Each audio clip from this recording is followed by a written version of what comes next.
Good morning. Good morning. Today we're with Shambria Campbell, who is a parent advocate extraordinaire. And I wanted to share with parents today, as a parent myself of now an adult child with severe developmental disabilities, I understand that, it's a journey. So I think talking to a parent that currently has a child in our school system and understands the current need for supports is helpful. So Shambria, tell us, how are you? Yes, I'm doing fine. So like Lisa said, my name is Shambria Campbell. I am a parent of a child that has autism. His name is Alante. Alante is a 6th grader at Rochelle School of the Arts. We have been at Rochelle since kindergarten, so we have navigated the world of disabilities in a general education for about 7 years now. And it has not come without a little bit of work, I will tell you that. I love that you said it comes with work, because we were just talking that life is work, whether it's medical, advocating in the community. You start with that early on with doctors when you have to become educated on things you never dreamed you would be educated on. And then you have to speak out and advocate for your child who doesn't have a voice or has a limited capability of sharing. So tell me a little bit tell me what you do today. What do you do outside of Alante's mom? Oh, yes. So outside of that, I work at USF. I am being housed currently by a grant we call DIVE, VRT. And DIVE is basically, it is delivering innovative vocational education through virtual reality. So it's literally DIVE hyphenated VRT. That grant is currently being housed off campus at USF, but the goal of that grant is to take individuals that have any type of intellectual disability, whether it's physical or intellectual. We'll take them all, and we are going to train them the world of trades.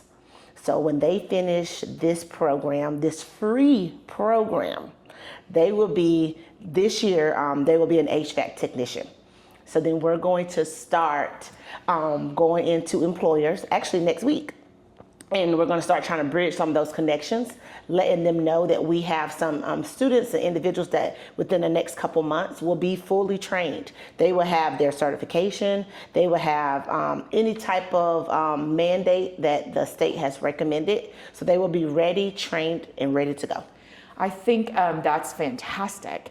We've moved from just getting our kids included in the regular college programming or just in the post-secondary world to now they have opportunities to have gainful employment. Yes.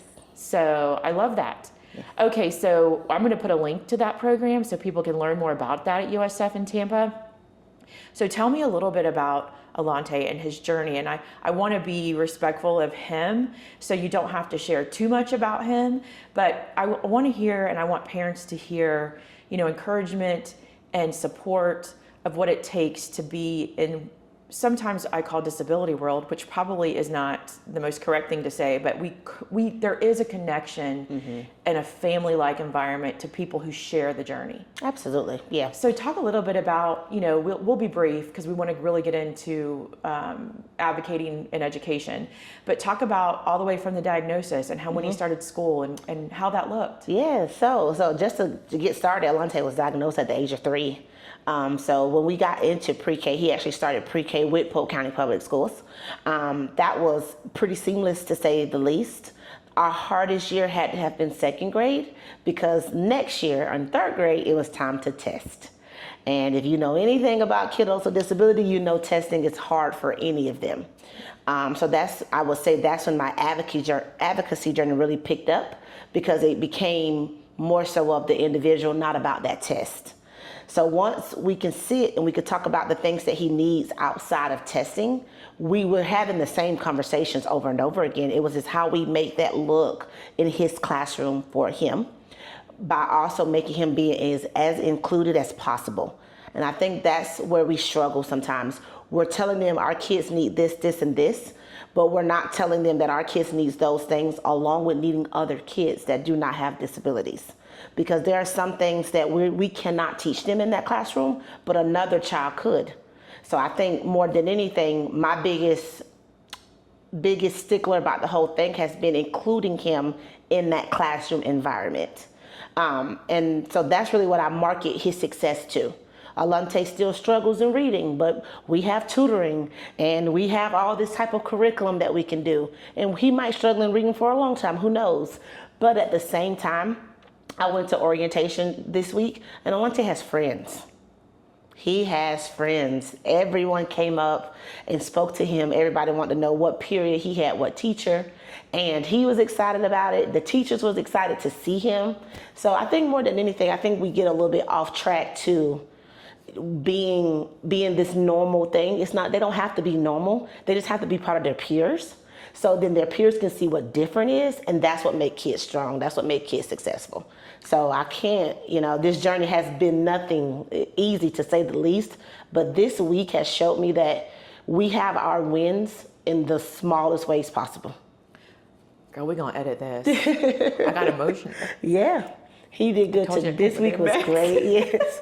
This week was great. I want to start a little bit with what you said, because I think as a parent, when I came through, and my son is even more significant than Alante, so we were struggling.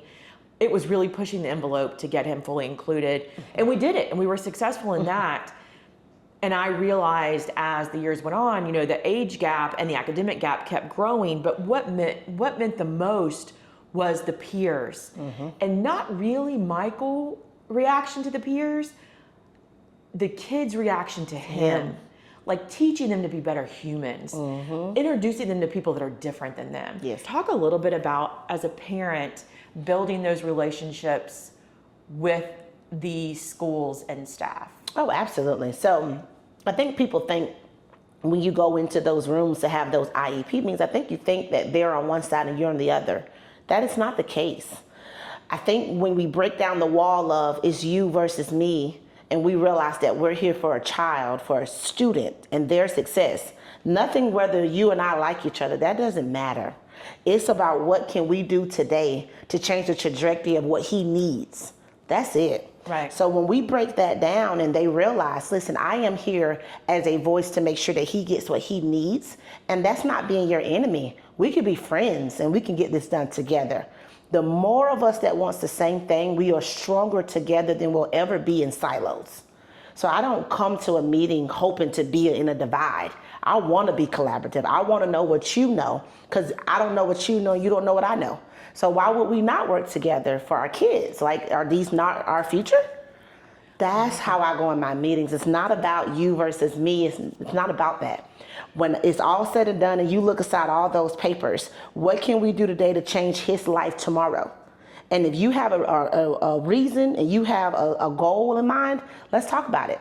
Because by the time you and I get to talking, you'll be surprised that we want the same exact things. I might not know it in your context and you might not know it in mine. And that's okay. But sitting there, we'll get it done together. So it's not about a divide. I think parents have to understand those teachers and those educators and the resource and everything else that you have, we need them just like they need us. If there's no kids with disabilities, do we need ESE para? Right. So it's intertwined. So I don't go into a meeting hoping to cause a rift. I go into a meeting hoping that when we get done, we have just became better individuals. Alante is at the forefront of whatever we decide. And tomorrow when he walks in that school, it's whatever we talked about is going to begin and it's going to be better for him. So where would you tell a parent to go? I want you to talk about the ESE advisor, but before that, what would be your tips to tell a parent, either a new parent or a parent who wants a fresh start in the world of advocating for their child?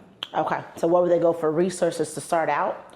So some resources that I have used, like Dyer, is we don't all have the time to be trained. I had the privilege of being trained as an advocate from the Disability Rights Florida, but we don't all have that. The DD Council, we don't all have it. So I'm gonna say, number one, we're gonna go on websites. We're gonna go to things like the Disability Rights of Florida. We're gonna read what the laws are. So I think we don't realize what IDEA is. We don't realize that every child is afforded FAPE. And those are acronyms. Tell us what FAPE is. Yeah, so FAPE is free and appropriate education. everyone gets one. There should be no money involved. There should be no bloodshed. Tears, maybe, no blood though. But every child gets one. So how that looks, it's not classified in the law. It's not stated how we do that. It is least restrictive, and that is it. So the way we define least restrictive comes down between the individual. I'm not going to say least restrictive is not being in a self-contained classroom, because that might be least restrictive for some individuals. If you know me, I would love to not talk about self-contained classrooms because I feel like we're not doing them in the correct way. We could do better. That's what I'm gonna say. We can do better. So I tell parents to start there. Figure out what the law states. Figure out what your child is afforded. That's number one. Once you get that and you start asking those questions in your IEP meeting, you'll start to see that the energy will start to change, because now you're a parent and you're talking like you kind of know what's happening. You might not know the schematics of it, but you're then seeing what your rights are, and you'll start to see those conversations start to shift. I would then say, after you figure out as a team collaboratively what something is, if there's something that you need, I'm gonna task parents with asking for it. He needs X amount of hours. How do I get that for him? Ask those open-ended questions, because you're not in the classroom, so you don't know exactly what he needs. But then that should start a conversation to where you guys are trying to figure out how he or she, how their day is broken up and what things look like. And then you'll start to realize, okay, so this is a little bit more intense or a little bit more involved than I'm used to. And that's really how you start to learn. You start to learn. They start to give you information, and then you can start taking those things home and looking over it. But I will also task parents with, if you don't know and you don't ask, how do you expect to know? So when it comes down to being involved, every school has a school advisory council. Join those meetings. They meet once a month, but it gives you the inside piece to the school that you'll never know existed if you don't go to those meetings to find out. So you have to know the inner workings of it first. I would also task you with going to our school board meetings. Yeah, they're 5 hours long, but if you can get there in the beginning and get a little bit of information, they talk about a lot of stuff that we just don't know is happening behind the scenes. But once you have that backstory, you can then begin to push forward. And I will tell you, that's helpful that they're now on YouTube. Yes. And the work sessions especially. And I want you to, because you're a parent, I'm a parent, I worked full time. I ended up 10 years later, had another child. And some people, it's hard for me to, when people say, it shouldn't be this difficult. It shouldn't be, there should be this book that opens and everything is allotted and everybody knows all the resources. And at the beginning, I desperately thought I could create, like in the world, that would be the perfect setting. Here's the open book in life. In the medical world, this should happen when you walk in the door. Yes. In the school, this should happen for you, as college, in the community, when you rent an apartment, when you get a job.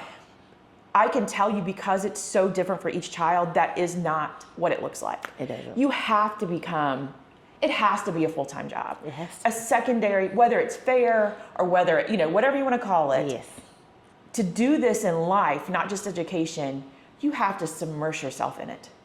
And I think being around other parents, tell us a little bit about that and the ESE advisory, because I think I learned more from sitting in a therapist's office, not from the therapist, I learned from the waiting room. Yeah, sure. I found parents of kids who are a little bit older than me. I met parents in the community.